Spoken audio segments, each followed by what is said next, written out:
up, everybody? Good afternoon. It is I, Zaferino. Hope everybody's having a great day.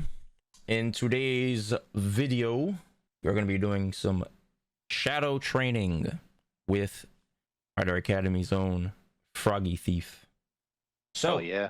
If you guys haven't already, of course, subscribe to the channel, like the video, leave some sort of heartfelt message in the comment section below. Give me that algo boost for the max CPM.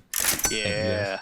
Also, guys, for the people that are interested, you can catch me on metafy.gg/@Zaferino1. All right, so it's the same like my Twitch, metafy.gg/@Zaferino1. All right, you can catch me over there for some consultations, custom lesson packages, courses, things of that nature. Help you level up, get to the best possible version of you. All right, so Froggy has a shadow training. So basically what this entails is he plays and I'm like his little guardian angel. All right, there's this guardian angel. I basically just combat the voices in his head by being the angel that is going to guide him to better habits and better mindsets. It's a lot easier to do it when you have somebody else, right? Somebody's outside of you telling you stuff. Really is. It's, I was doing it yesterday. I was doing it with a commentator.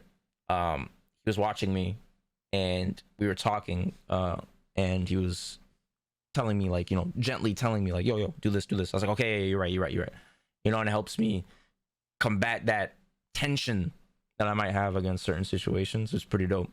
So I always suggest, if you guys can find somebody to help you do it, it is one of the strongest means of training, in my opinion. I don't think people do enough. It's just to have somebody watch you while you play and give you feedback, or to remind you of the thing that you want to focus on. Makes all of the difference in the world. All right, so Froggy, what is the focus today? Let me know. It's been a while. So, working on a lot of my neutral, and especially what I'm finding is I've been dialing in on the willingness to just whiff punish, focus on just movement, and using that to see how the opponent opens up, see where they flinch. I'm having a lot of, like, it's a struggle to not press buttons more. So that's one thing where it's like, and I also find, okay, so I'm at a little bit of a crossroads of feeling like sometimes I'm playing too aggressively, where I end up making my offense really stale and repetitive because I'm doing too much. There's other points where I'll watch a replay back and go, like, you know, I know I'm trying to focus on the using my movement tools first and foremost, but I can also tell that I played that one too passively. Had a match last night where I was like, I had opportunities to get more assertive and not let the opponent be so squirrely, and I needed to take those. I think some help, like noticing when to transition gears there, and maybe some other signals or indicators that, hey, this is a time to back off more, this is a time to hit the gas. That'd be really helpful. Okay, yeah, honestly, we could end the lesson right here, because I'm gonna give you the simplest answer in the world. All you have to do, right, is, and of course I'm joking, guys, but all you have to do is, when you see contradictions, you just relearn the opponent. That's really good. Right? And here's the thing, though, is how do you learn what the contradictions are? That means you have to have learned what their natural behavior was. So that this is one of those weird things where it's like, you pick up one end of the stick or you're picking up the other, right? So in order for you to be able to know when they change, you have to know what they were in the first place. You know what I'm saying? So your observation has to be on point. So now this is the thing I learned this yesterday, is that when you're not willing to learn, usually what happens is you're willing to throw out random answers. See, when you're not willing to ask questions, guys, you are willing, though, to throw out answers on a whim. I like that. You know what I'm saying? Psycho, what's going on, dog? Much love to my brother. You understand? Like, so it's awareness is the most important thing when it comes to adaptation, right? But when people suffer, when people say, oh, I'm too slow to adapt, or it takes me too long. What it is that they don't have a willingness to investigate and learn their opponent. And you could even hear it in the things they've said. I've said it before. I'm guilty of it. Where you're like, man, this dude plays like an idiot, right? The second you're throwing judgment on a player, you've already hindered your observational, skills, right? Yeah, guilty. Yeah, because you don't want to see things objectively. You know what I'm saying? You're just trying to project, and that means you're just in a rush to play your game, which I've done before. I've been super fucking guilty of it, where it's like I just want to play my game, so anything that you do that stops me from playing my game is random, and I don't want to understand it. I just want to fucking play, so the same like selfishness that I may blame somebody else for, I'm basically guilty of. Yeah, which is ironic, right? It's like, what the fuck? Makes a lot of sense. The other bit is just in general trying to get competition ready. Lots of big tournaments coming up, and I'm trying to, especially because there's only so many hours in a day, a week, a month, trying to make sure that I'm aware of and have the right priorities on what are the biggest things I need to focus on to raise my floor. There we go. So that's the best way to put it. So honestly, what I would suggest, right? Very simple. This is for everybody in the chat. I'm gonna just share my screen so you don't have to watch the stream. Is I don't know what your note taking is like, okay? But I will show you mine. So what I do, okay, you see my screen? Yep. So like what I would do, for example, is I take notes of my sessions. So anything, it doesn't matter, it doesn't have to be super in-depth like yesterday's was, right? It could be something as simple as, I don't know, like just coming back from a tournament and talking to people, whatever, right?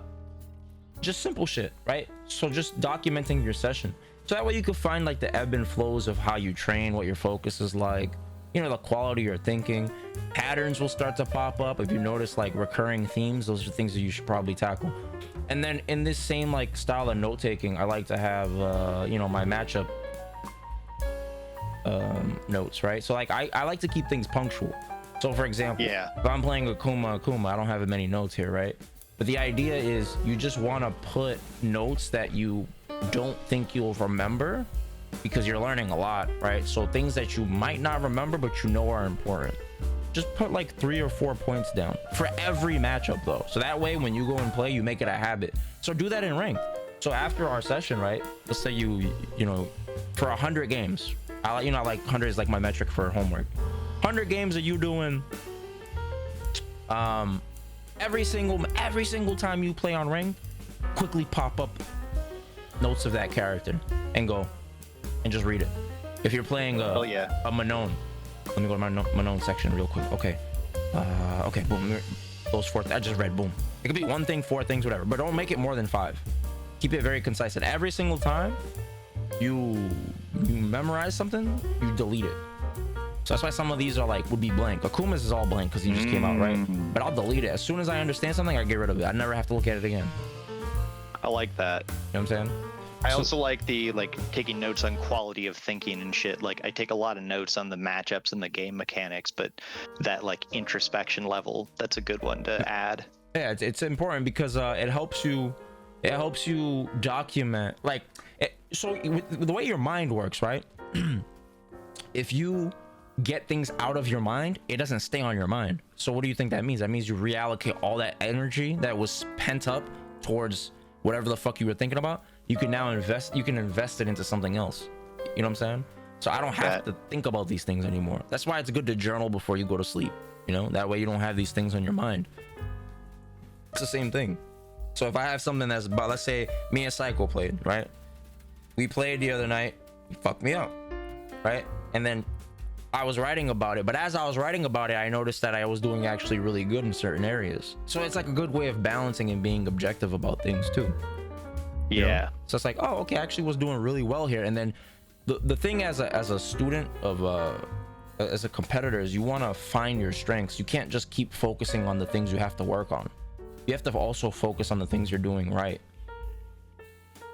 because that's what gives you your identity. You know what I'm saying? Like compounding compounding feats, like compounding little accomplishments, is what generates momentum, and that momentum ultimately is what shifts your identity for better or for worse, right? So if you go to the gym every single day, right, for the next 30 days, you're gonna have a completely different sense of identity at the end of that 30 days versus if you fucking for 30 days sat on your couch and just watched Netflix all day, right, and ate pizza. You're gonna have a different sense of identity because what we believe about ourselves is upheld by the actions that we perform on the daily basis. You know what I'm saying? Like, it's hard for me to believe something about myself if my actions are contradicting it. It doesn't make sense, which is why, random nugget for people, why people will get frustrated on ranked and think they're not getting better, because ranked is a fucking cesspool, number one, and number two, you shouldn't be focusing on winning in ranked, in my opinion, because if you continue to focus too much on ranked, it'll take a hit on your confidence, because you have a metric that literally says, hey, you're winning points, you're losing points, right? So let's say you're getting better but you're losing, you're gonna think you're getting worse. Yeah, you know, so you just have to be really, that's really when I have to careful with remind that. myself often. Yeah, you have to be super, because you're right, with ranked is hard to, like, even when things are going well in ranked, and even if you are winning, it's still a difficult environment to, you know, naturally take positive feedback from, right, if you're not doing the work to find it. Yeah. So yeah, that's basically what I suggest. I don't know if you're still learning, like, you know, new characters and stuff like that. You know, I always suggest using Obsidian, which is really good for, you know, Oki. What I like to use for Oki, because I'm a visual person, so, you know, just having things for this, or even when you want to go in depth with like your strategy, like I've been doing, I just started working on my Akuma stuff, so you can use this to give you the visual representation of whatever it is that you're working on. So I like to use those, like OneNote for the tournament notes, journaling, Obsidian for like the visual aspects of what I'm trying to come piece together, because my brain is really like complex, and you're a thinker like me too, so I think it will help us like get to relax by putting, you know, form to our thoughts. Yeah, agreed. You know? So anyways, enough talking from me. Let's get down to Rank Town. Okay. Beginning operation.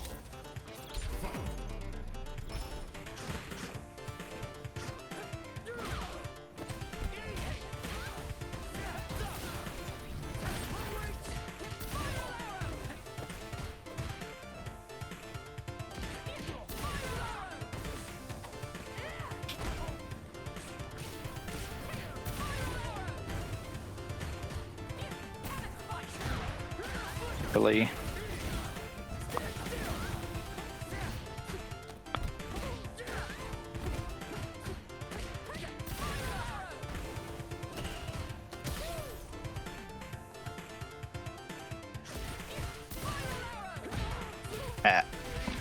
That's all right.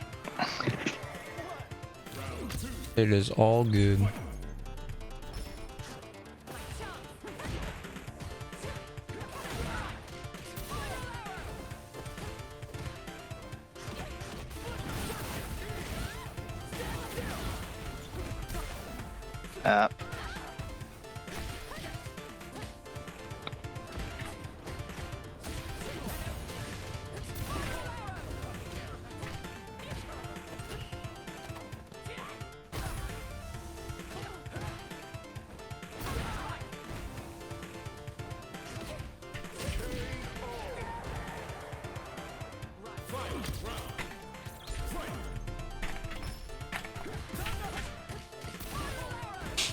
No, sir.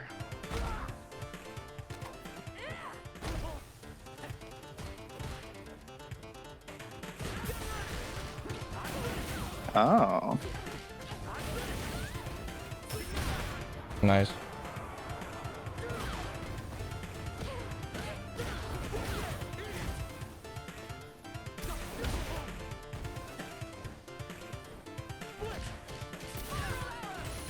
Could have killed him.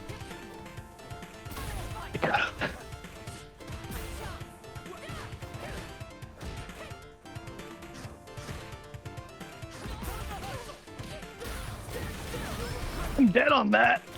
Oh. Okay. Yeah, I could have killed him. Yep. So you had like 4 or 5 opportunities to kill him, but I already know what our next conversation is gonna be, so I'm gonna just let you play. Bet. I'm taking notes on the side. I gotta play less rigid on this one.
That was such an awkward. That was funny.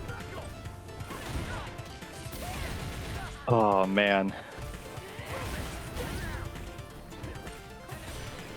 That was bad awareness.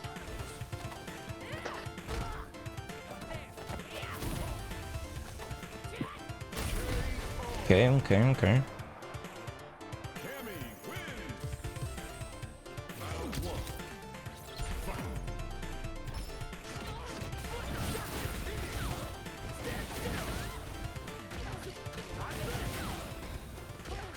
Why?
Okay.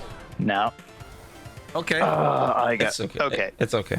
It's okay, because Yeah, once I no, show you, you're gonna be. I also, in that last round, I was getting really. I had ideas on what I wanted to do with some of those neutral jumps and some of those jump backs to catch dive kicks. And then I did the don't commit thing where I started the match off going like, okay, or that second round, like, okay, I'm going to commit to it, go make it happen. I don't care if I lose. And then as my health got low, I was like, but I don't want to lose. Happens. All right, let me just finish typing this out so I can read it to you. Okay, you can see my screen?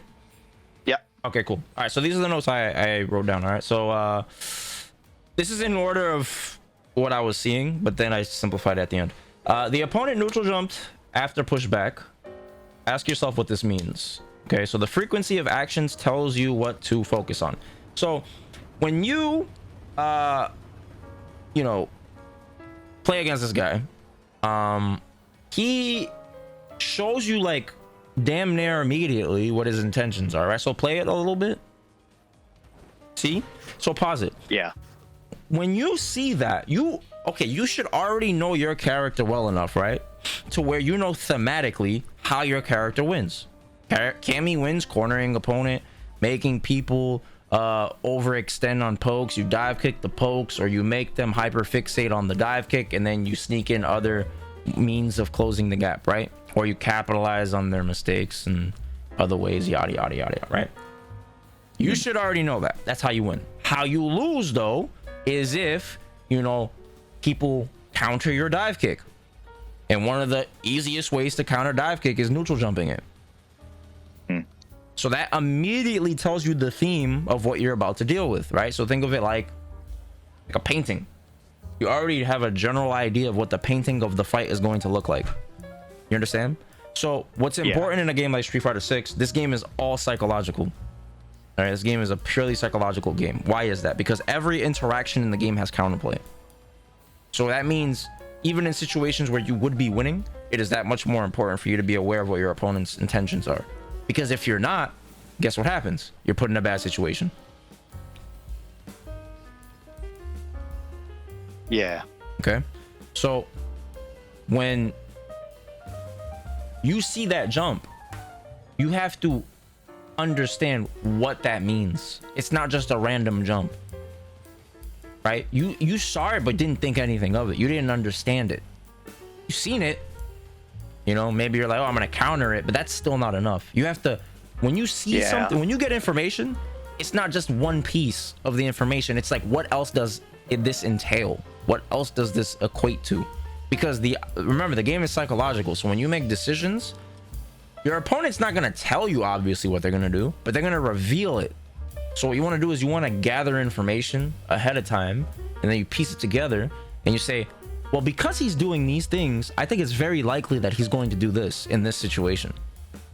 You understand? Yeah. So when he shows you a jump like that, it means a jump where else? A jump after throw tech, a jump after pushback, a jump in the corner, a jump when he's near the corner, right?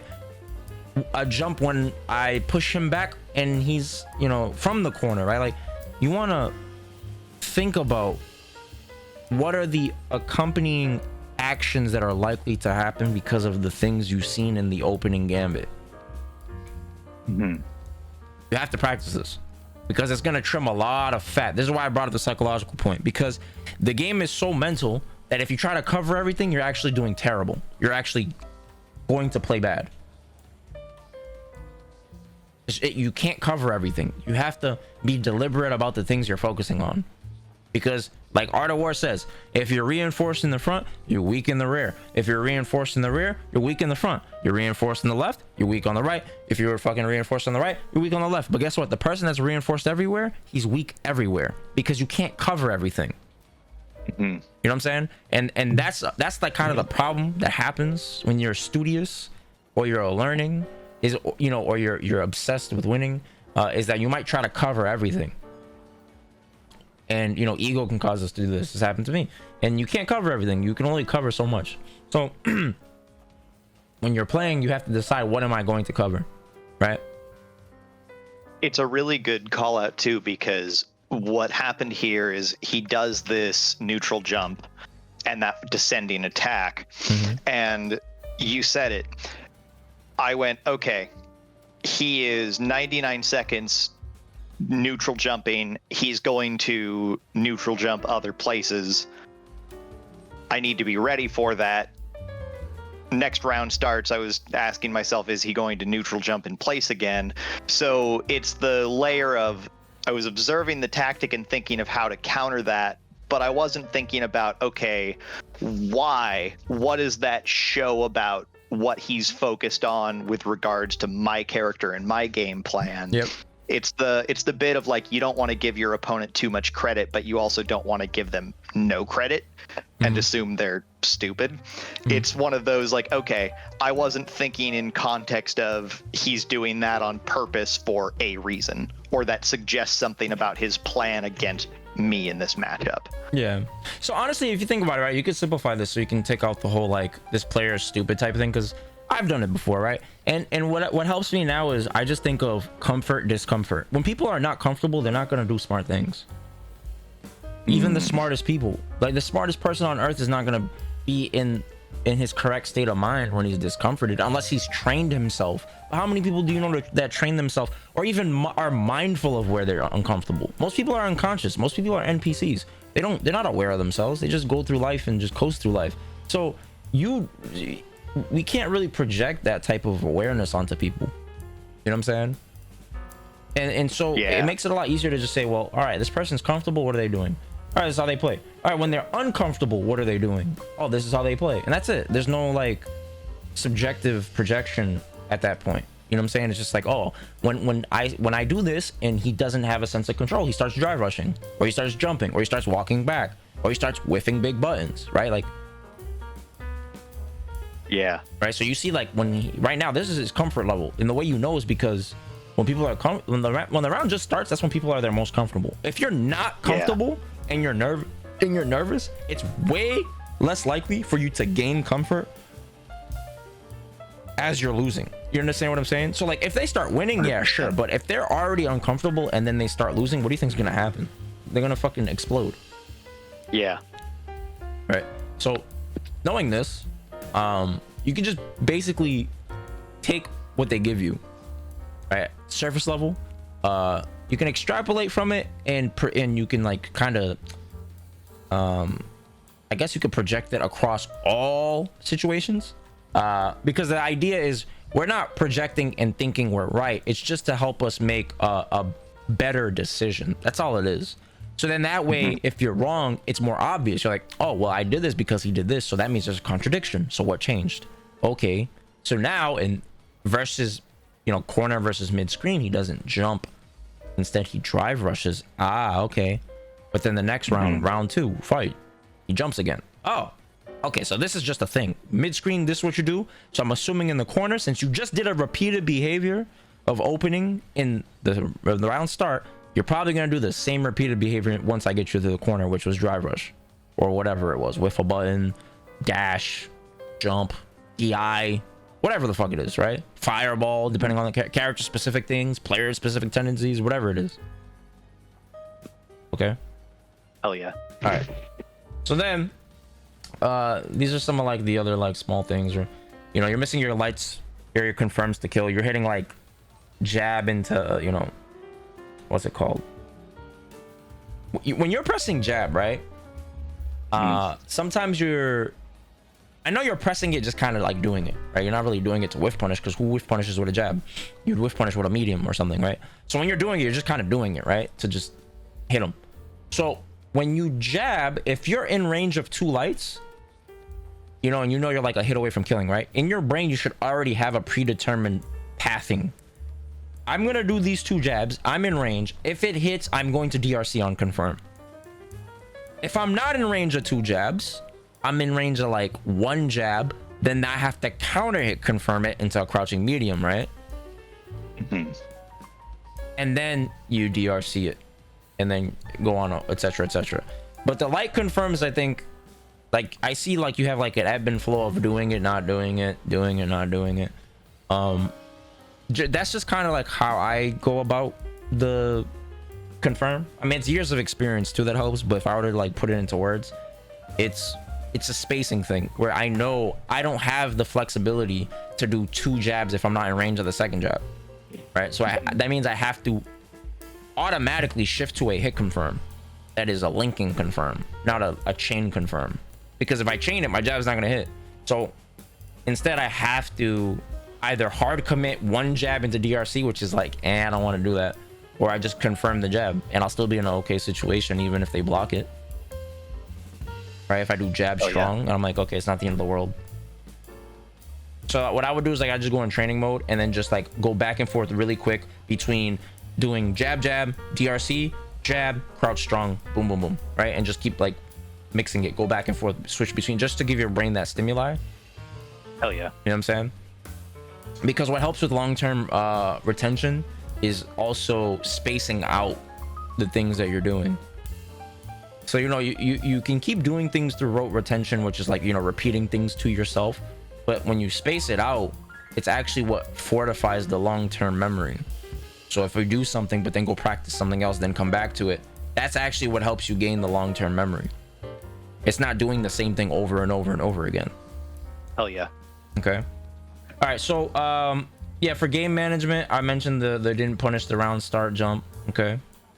Oh, so this was interesting. So I identify actions of yours that plays into theirs. This is something that just came in my head right now when I was watching. An example of this is he would keep neutral jumping and back jumping in the corner, right? Which is what we talked about. And then you would try to dive kick at him and jump at him a couple of times. So you're playing into what he wants. Yeah. Right? So that's just a lack of awareness on your part. It's not a bad thing, right? It just is what it is, objectively speaking. So if I simplified everything, all it is it's a focus challenge. And I think what causes you to lose your focus is discomfort or tension that happens from mistakes, a repercussion from like maybe being in a position you don't want to be in, maybe your back's to the corner, or maybe a meter disadvantage, right? Or it could be anything that causes you to go from a winning mindset, a solution oriented mindset, to survival. All right, so what I'd like you to do is when you play, like when you watch your replays, identify, yo, when do I switch from an abundance mindset where, you know, I know there's plenty of opportunity, to then all of a sudden thinking there's scarcity, where I have to survive, I have to avoid this, I can't get hit, because that's what causes you to play on your back foot. So if like you're watching like a UFC fight or a boxer, when they start backpedaling and fighting backwards, that's really dangerous, because they are playing reactionary out of fear, most likely, and they're conceding space. Their back is getting closer to the ropes or the the fence of the ring, and you know, if they get hit, they're most likely to be off balance, right? Mentally, especially, right? Not just physically, but literally mentally. It's going to surprise you, because when you're focusing on is avoiding things. So if something hits you, obviously you didn't mean for it to hit you, right? Whereas if I'm proactive and I go into a situation, I'm like, I'm gonna do this and I'm okay with this happening. You get hit with this thing happening, guess what? You're not rattled, because you already accepted it. You know what I'm saying? But when you backpedal, you don't want to get hit by anything, and that's the thing I just talked about with the reinforcing everywhere, right? You try to cover everything, and then you're reinforced nowhere, and then you get fucking snuffed and duffed, and you're like, damn, what the fuck, right? Yeah. That's a really good note too on something to notice in my replays. And that also goes with like, sometimes I'll catch myself going, like I'll do something like jump at him in the corner and go, why the fuck did I just do that?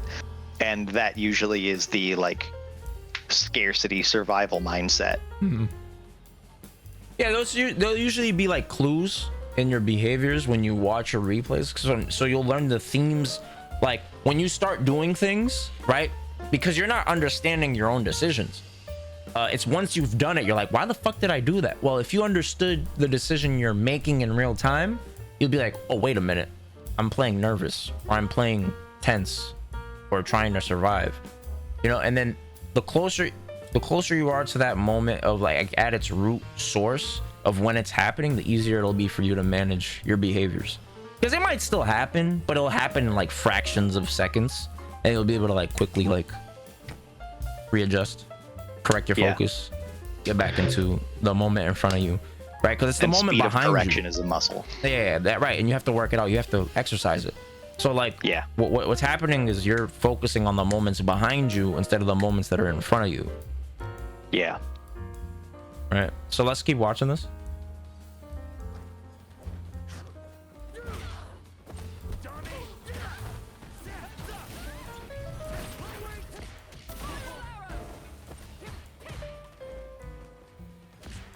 Okay, so you saw he did a parry, right? So that's something to keep in mind when you shimmy. So that should be in your head now, right? He's jumping a lot on defense and he's parrying. He hasn't really shown you a throw tech. Not to say he's not gonna throw tech, but it just means like if you were to have a hierarchy of things to look for, right? Our hierarchy, time to make epic, fan. So, oh, fuck. So our hierarchy would be,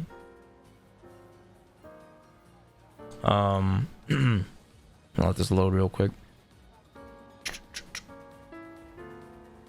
So it would be like number 1, jump, right? And then let me use a different color. And then number 2, it's been parry. Okay, and then number 3, which will be like the thing we haven't learned yet. We'll just, you know, let's see what if there's another option. That might be tech, right? We don't know. It could be tech. Maybe this is tech. I don't know. We have no idea, right? We're still open though. We're still open to this possibility, but for now we want to trim the fat, right? So we want to trim the fat because, again, our mental resources are valuable. So we want to just focus on what he's given us, which is these two things. Okay, we don't have to think about DP or anything like that until he shows us. Okay, so continue.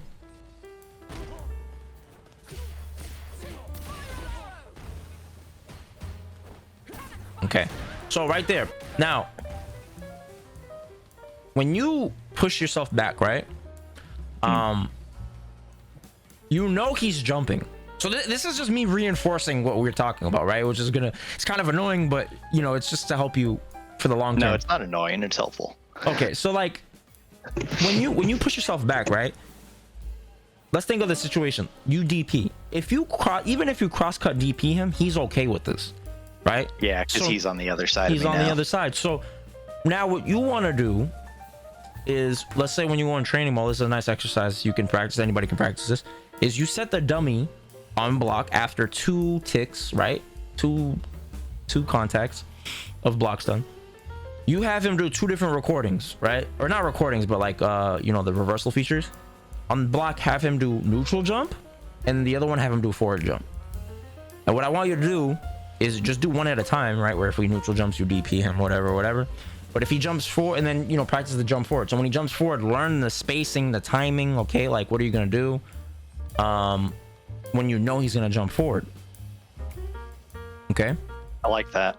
And then when he jumps forward, what I want you to do is practice a couple things. Back medium punches, number 1. That's like the easiest, but the most rewarding is for sure gonna be jump strong into dive kick. It actually does more damage than DP, and it keeps him in front of you. Like that. Okay, and then once you've gotten the proficient at that, where you can do it like 10 times in a row both sides, right?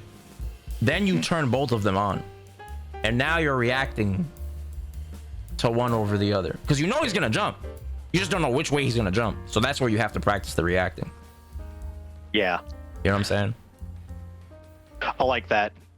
I like I was thinking about jump medium into dive kick is a good one. I was thinking here even just neutral jump air throw would have been better, because it would have stopped him from crossing up and wouldn't have risked the. Bro, I forgot she had an air throw. I forgot she had an air throw. Right? Yeah. See, so there you go. Even better, right? And you get way more damage off of that. I mean, I think jump strong dive kick still does more damage, but either way, for consistency, you could just air throw him, right? Yeah. And it's like a big fuck you message. Yeah. Getting air thrown does not feel good at all, no matter who you are. It doesn't feel good. So like, yeah, that's a good option too. And if you're feeling super froggy, no pun intended, you could do back heavy kick. Yeah. Yeah, ton of options. Yeah. Okay. Hell yeah. All right, so go ahead.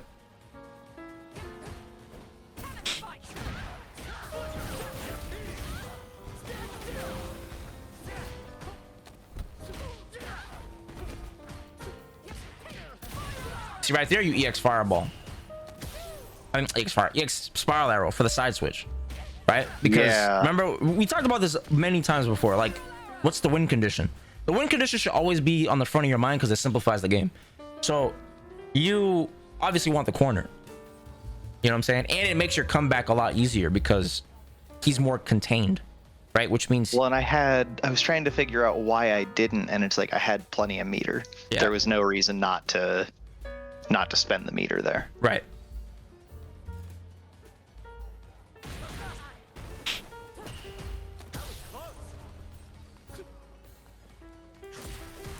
Oh, that was close. That was good.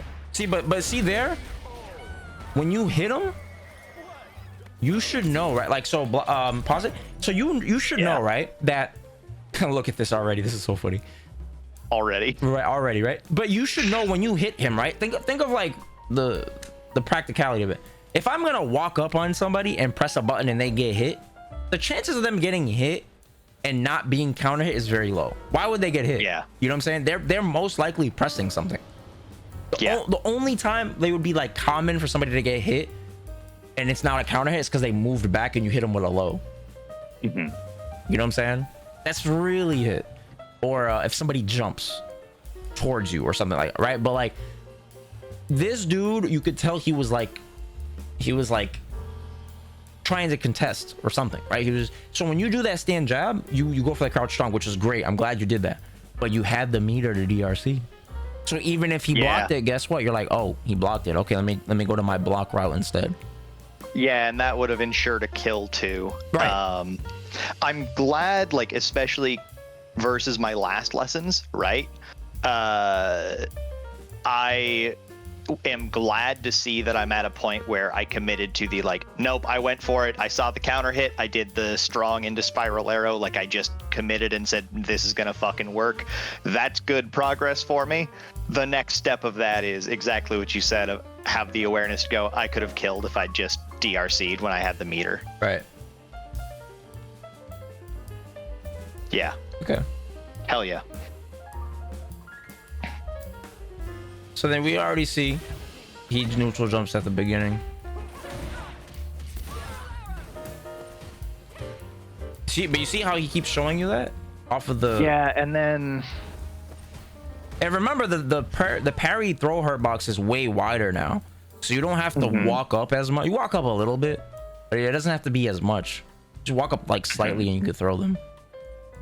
Yeah. And remember, it has way more recovery on top of that, so you don't think it's too late. Even when you accidentally see it, you're like, oh shit. You can still, oh shit, walk up and throw him because it's that slow. It's like 40 something frames now. Yeah, it's rough. Yeah, you know? And even if he does drive rush off of it, that's an additional like 12 frames, or rather, it's an additional 14 frames of him not being able to do something. Right? Like, yeah, because he'll throw him there. He'd have to drive rush and DP you, basically. If he drive rush and does jab, he doesn't hit you until frame 15 at its fastest. Hell yeah.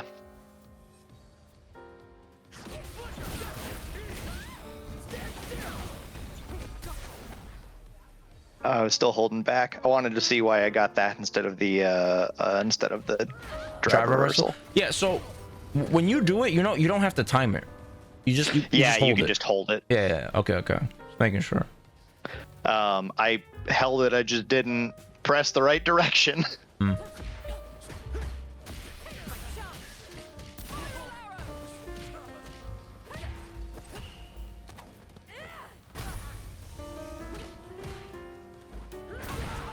EXDP, you would have killed him. Yep. Yeah, and he was doing a walk-up throw. Right at the end of that one, I had noticed in the moment, like, I'm playing really stiff.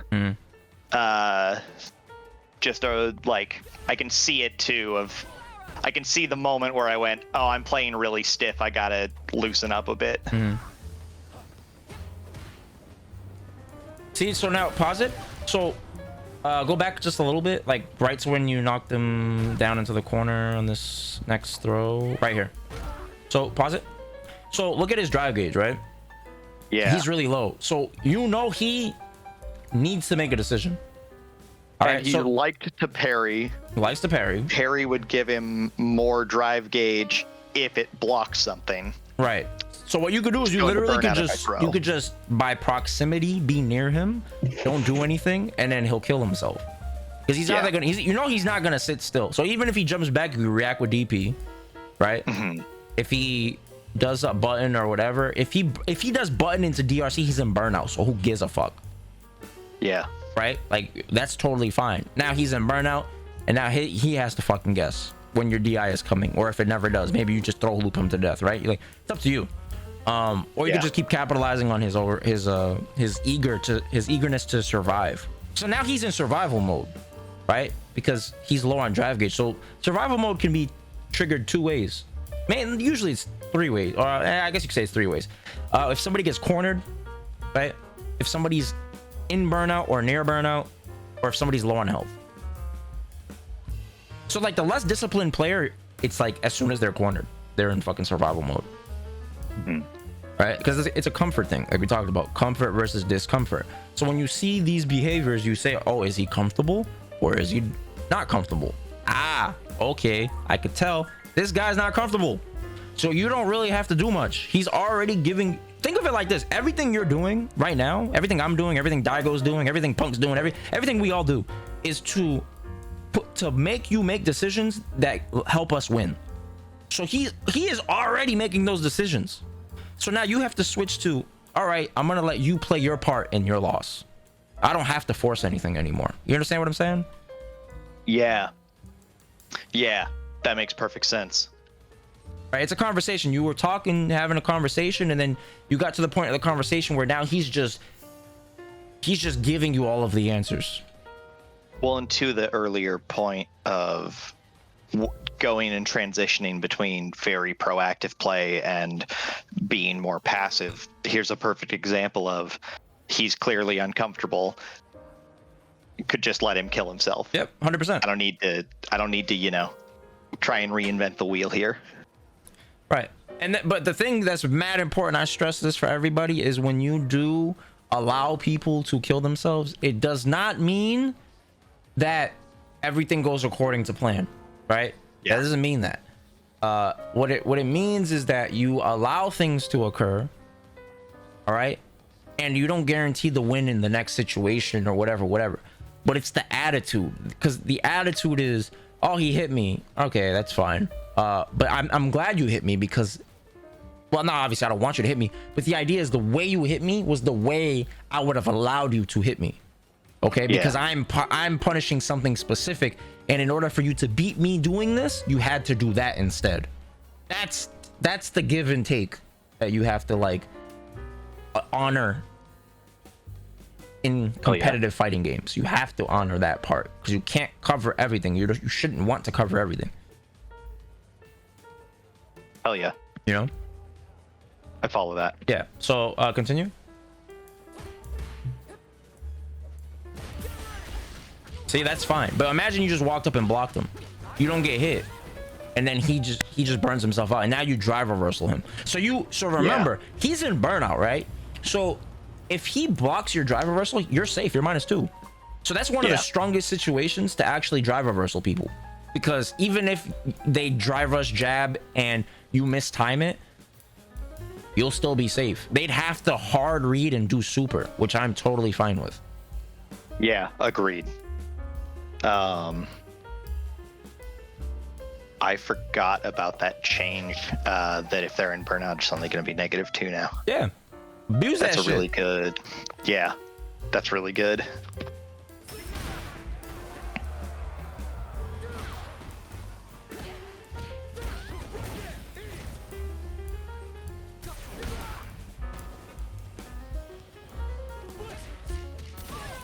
They're killed. Yep.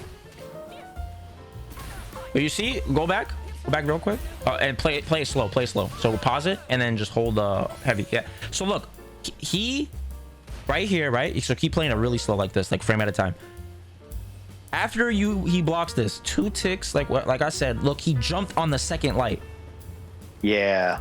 You see? So this is a spot where you could do DRC. You could on that tick, you could just, I'm gonna cancel it. Because I know you're gonna unblock. He keeps unblocking at this same rhythm. After blocking twice, he jumps. So that means your third attack. Yeah.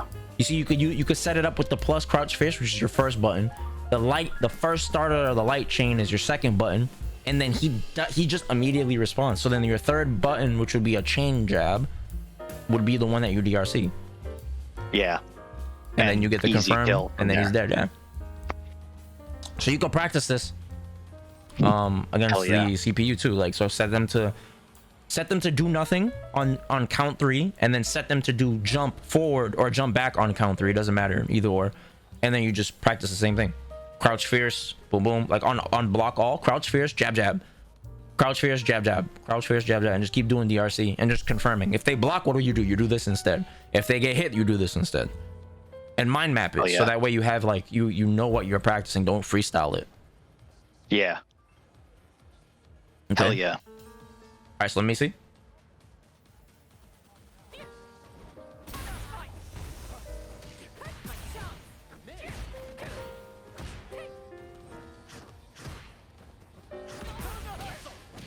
Dead. Right? Yeah. If she does crouch jab, she gets crouching medium kick on punish counter. Yep. So when you're not sure if you're in range, you know, you shouldn't be whiff punishing with jab, but sometimes it happens. Okay, like it's just, it is what it is. But Yeah. in that event, just do low forward because you know any hit's gonna kill. So just prioritize consistency and stability of the conversion, which would be length of your button.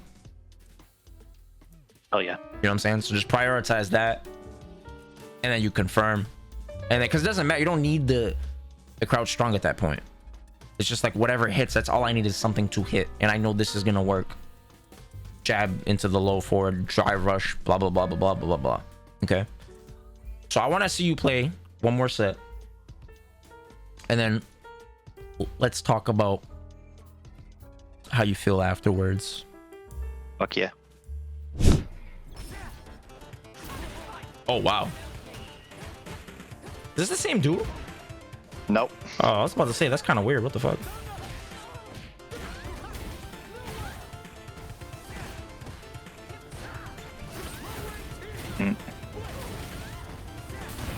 Nice, good side switch. Yes. Yes, perfect. Oh, okay.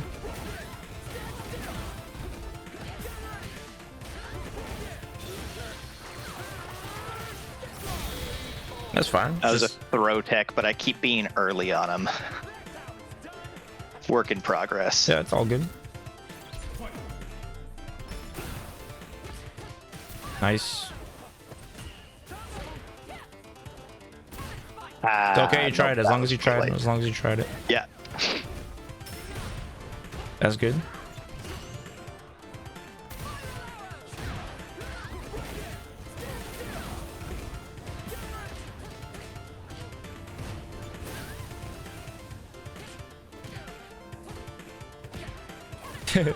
Nice. I see what you're going for. Yeah, nice, nice. Good job. It's so funny. Nice. Oh, that was amazing. Nice. Good job. So you're trying to snipe the neutral jump, right? But you kept hitting him before Yeah. you jumped. That's funny. That's why I was laughing. Yeah. God, It's come okay. on. It's okay. It's okay. Yeah, it's fine. At least now you're like actively doing it. You just gotta be, don't hesitate. Yeah. Like as soon as you see it, just do it.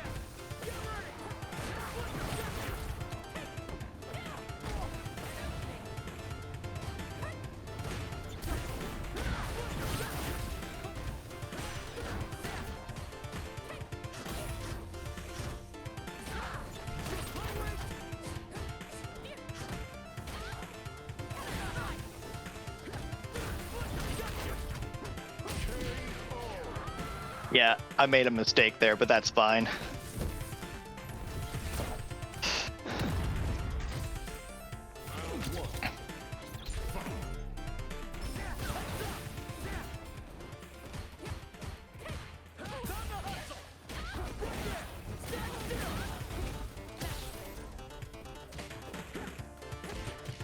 Nice. Ooh, nice. Not. Ooh, good job. Ooh. Yep. See? Look at that. Perfect. Okay, so the big move of the dash is what you don't have to commit to big moves because he's already showing you he's panicking. Right? Yeah. So just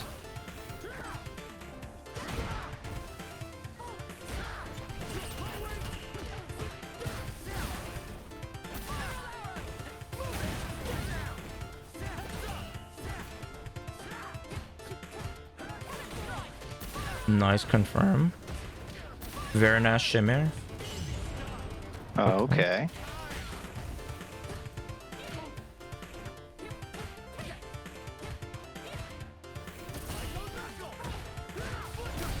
Nice, dead. Dead. If he does the charge stand heavy punch, you could DI it. It's a guaranteed DI. That's right. Yeah. Nothing you can do. But yeah, so you know, just more just commit to the DP right away. You don't have to walk up because your heavy DP goes really far.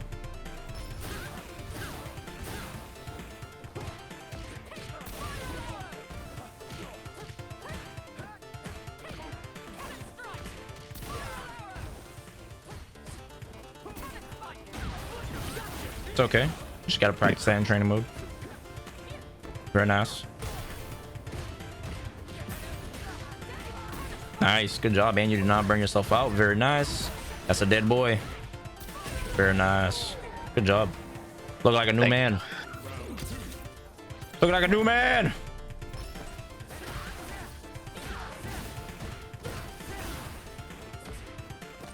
Very nice.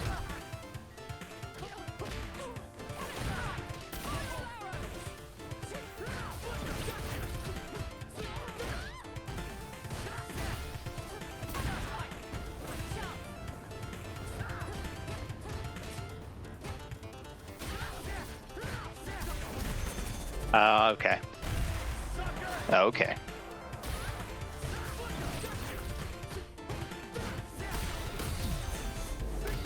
I thought he was more committed than that. That's fine.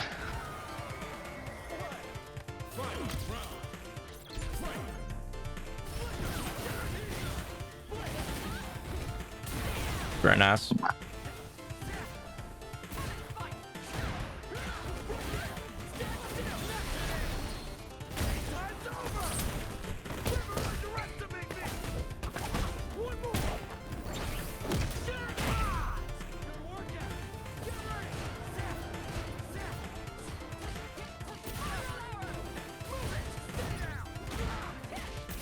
Very nice.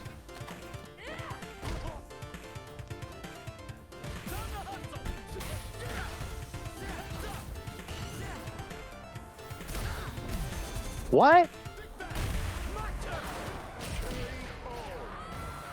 Because it was only partially charged? Yeah, if he does like the full, you gotta let him rock. So when you see him like cock it all the way back, he can't do it. If he does it like that, then he can just bait it. But that was fine. Damn. Okay. That's I not thought he was. It makes sense when I stop and parse through it, but in the moment I was like, wait, the fuck? Yeah, but it's fine. It's not a big deal. I'm okay with the reaction. Like, it didn't work, but it was still. I think I made a legitimate choice. I just understand why it wasn't actually the right one there. And yeah, the best thing to do would have been let it rock, or let him charge it more and DI later, or just, let him back off if he was going to. Yeah, so if that was the stand fierce, right? That he did? Or that wasn't was that Snatcher or was that stand fierce? That was stand fierce. That was stand fierce, right? So what you could do is it's like Geef. You know where if Geef charges it, it goes further. So you could stay at a range where if it whiffs, you whiff punish it. Right? But then, if he charges it, you're like, oh, you're charging it GI.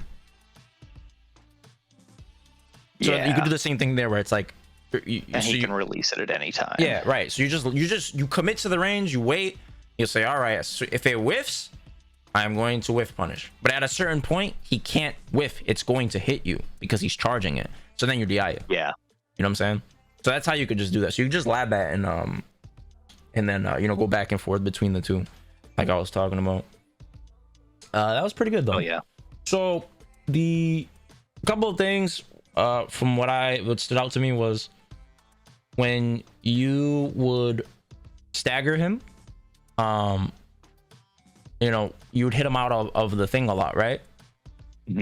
And his discomfort in scrambles equals parry. So whenever you would create a scramble or he got hit in a situation he didn't intend to, he would parry. So yeah, that's the investigative stuff I'm talking about. Like, you got to be able to see what themes you should be exploring. Like, what are the situations that are actually situations? Scrambles are one. Resets are a scramble, right? Because it's just its own unique situation. Throw tech, trades, right? Pushback scenarios, pushback on hit, on block, on punish counters, stuff like that. Everybody behaves differently to stimuli, so you have to figure out how do they respond to this stimuli. Okay. So when you were like staggering him and he's like getting hit, sometimes it's worth it to just let him jump because you'll get more damage. Yeah. Instead of hitting him out of it with a light, and then he flips, right? And it's like, unless you, of course, you have like a hard read, like I was saying with the parry, like, okay, I'm gonna stagger, and as soon as I air reset you, I know you're gonna parry. I'm gonna just wait for the parry or the reversal, either or, and then boom. Because that's all he was doing, was cycling between the two, was reversal or parry, back and forth, back and forth. That was all he was doing when he was panicking. Doesn't mean he did it every wake up, but I'm just saying when he panicked, when he officially was like, I cannot be under this distress anymore, that's when he would do it. That's what he was doing. Oh, yeah. Those two things, right? Yeah. So, and then other things too is like on defense, you block way too much. This game rewards active defense. So, and not only does this game reward that, but it will reward you because the player will then become more predictable. Because remember, everything has a counter. So if you do something, they're gonna try to do the counter, which now means you know what the counter to that counter is. So for example, he kept hitting you with, like, he was staggering you, like it was like a weird scramble pressure footsies thing mid-screen at the last round. You just kept getting hit, right? Why is that? Because you kept blocking and then trying to, you have this rhythm of like trying to take your turn back in a certain way, right? But what you do is just parry, because if you get a perfect parry, guess what? You just reset the whole fucking situation. You get Oki, you get pressure, and boom.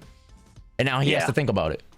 Now he has to walk up and throw you, which now, guess what? Now your actual jabs and stuff are more likely to work because he has to walk up. You know what I'm saying? So like, you just use that against him. Yeah, agreed. Okay. It's also, I try to, two things that I see a lot in my replays are where I try to inch forward to get closer in range, and I'm just categorically late or slow on transitioning from move forward to block. Same with like, I'll press parry, but it was 2 frames late into getting hit. So some of those timing ones are like, sometimes it's better to stay in place and hit parry, or other times it's like, okay, 2 frames. I think that usually when I look and see that I'm constantly like a couple of frames late on something, that's a sign to myself. I've learned of, oh, I'm thinking about it too hard. I wasn't being decisive with that. I was like waffling on what I was going to do. But even then, you know what you could do too? That's still ironically a good thing, because then what you could do is, well, all right, if I was a couple frames off, why don't I just replace that action with something that's a couple of frames faster? So if it's a medium, why not a light? If it's a light, why not parry? See? I like that.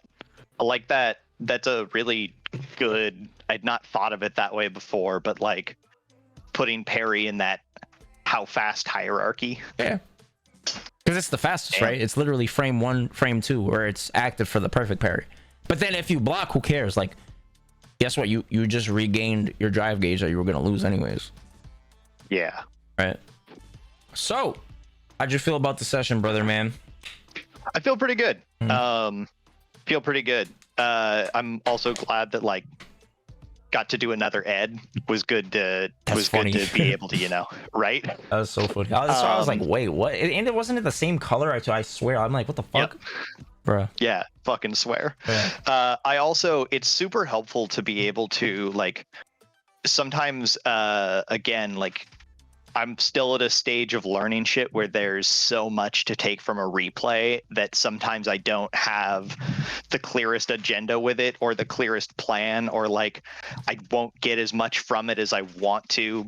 So having that, like walking through it together, drilling it in, talking about the what to do with it, like all of that's really helpful, and also is good for just giving more skills for developing that part of my training too, of replays.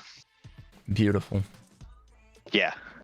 Beautiful. So that's really helpful and really good. I like there are really good notes from it here, some really good drills. I also feel like it's just a good, I'm feeling good about just the check-in on, okay, there's stuff that's going really well that shows a tremendous amount of growth from, say, 6 months ago. And there's also stuff where it's like, hell yeah, here's the next stage of that. That's always fun. Taking that moment to go, yeah, no, I've definitely improved at this game. Right. And as always, like, I'm proud of you. I'm proud of your commitment, dedication. You've come a long way, brother, man. Like, Hell it's yeah, very man. easy to miss the forest for the trees, but like Stalin was saying with the whole zooming out, you see your trajectory, you see how far you've come. Yeah. It's like, whoa. It's not Gotta not think shocking, about but it in the day to day. yeah, it's not shocking to me, but it could be shocking to you because you're with yourself every day and you're seeing what's in front of you every day and measuring it against your aspirations, your desires, and then, you know, thinking of the past failures, which are much easier to recall, right? But then when you zoom out and your objective, you're like, whoa, I've really come a long way, like, you know. Yeah. And yeah, like, you know, I'm not saying you do this, but I'm just saying for everybody, for the sake of conversations, just don't get caught up and fall in love with this thing, man. Don't fall in love with this right here. Is just, this doesn't equate to anything. This doesn't mean you're a great player, doesn't mean you're a bad player, doesn't mean anything. All right. Yeah. It's just a measurement of progress. That's all it is. That's all it is. I played like this and it didn't win. Okay, but it doesn't mean it's bad. It just means I'm not great at it yet. Yeah. Right. And you could still lose. Like, it's a part of the game, nature of the beast of the game. Like, you could lose to anybody.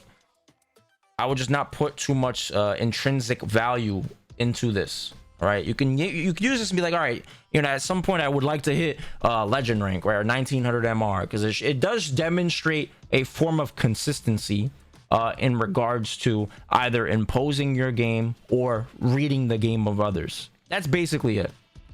Yeah. Nothing else. Doesn't mean you have great footsies, great zoning, great, none of that. No, like, this doesn't tell you that. This just tells you, yo, in this environment with all these orangutans and gorillas, you are capable of playing your game, enforcing your game, imposing your game, or you're just really good at disassembling the other player's game. That's all it is, which is a skill you should have, both of those things, but those aren't the only skills. So, you know, Yeah. you got to be very careful with this whole like MR system, because it can reinforce a lot of bad habits mentally. You know what I'm saying? Yeah. So, 100%. I mean, that's the. Please, if anybody out there does not already know this, beware the just horrible echo chamber in your brain that ranked can create. Point go up, point go down is a really, really challenging stimuli for the human brain. right. Yeah, because it's a feedback system, right? It's like a form of pattern recognition. So if you just keep losing, you're like, well, Fucking I would keep Pavlovian, man. It's insane. yeah, I'm losing. That means I'm a loser. What the fuck? Oh, I'm winning. I'm a winner. Like, no, you have high highs, low lows. That shit is not fun. But Yeah. well, I will say, I suggest to everybody, is my little last, you know, words or whatever, is analyze matches, get a group of people to work with. Don't do this alone, and work on things that are within your immediate control. That is how you have fun learning such a intense and difficult genre like fighting games. This is the hardest genre, in my opinion, to get good at, because you have nobody else to lean on. Yeah. You know what I'm saying? This is the hardest by far. You can have a team-based FPS and then you could play bad, but you can still win. You can have you know, a MOBA, you play bad, your teammates play bad, but you play good and you guys can still win. Like, but this is just you. There's nobody else. You know, this is the ultimate accountability machine. So I suggest it for a good way of building awareness with yourself, cultivating discipline, and, you know, self-exploration. It's pretty fun. I enjoy it, and I enjoy helping other people find themselves through fighting games. So that is why I suggest people try it out. Easily the best part about it, man. So yeah, for sure. So, you know, I thank you, Froggy, as always. Thank you for believing in me, you know, and just being a great friend, great student, great teacher. You know what I'm saying? I learned from you also, and I appreciate you. I love you always. And, you know, I'm rooting for you. You're know the what I'm fucking saying? best. Nah, you Can't do. fucking wait to see you soon at multiple tournaments. I was Yeah. about to say Evo, but like, nah, man, I'm just excited to see you at fucking everything. Yeah, it's gonna be pretty dope. It's gonna be hype, man. And, you know, guys, you can find Froggy in the Discord if you're not in there. He is willing to play. He's runs sets with people. There's tons of people in there, tons of teachers, people under my wing, who are helping one another out, setting up sessions, lobbies, things of that nature. There's a lot of resources in there for learning. You know what I'm saying? Just come through. We'll take care of you. It's a great community. Do not join it if you are not about being solution oriented, growth minded. If you're about complaining and removing yourself of accountability, don't join. It's a waste of your time, waste of our time. We don't want to waste each other's time. So come through if you really do want to be better, not only as a player but as a person. We will hold you to the highest standards. All right, appreciate you guys, love you guys. Thank you, Froggy, again.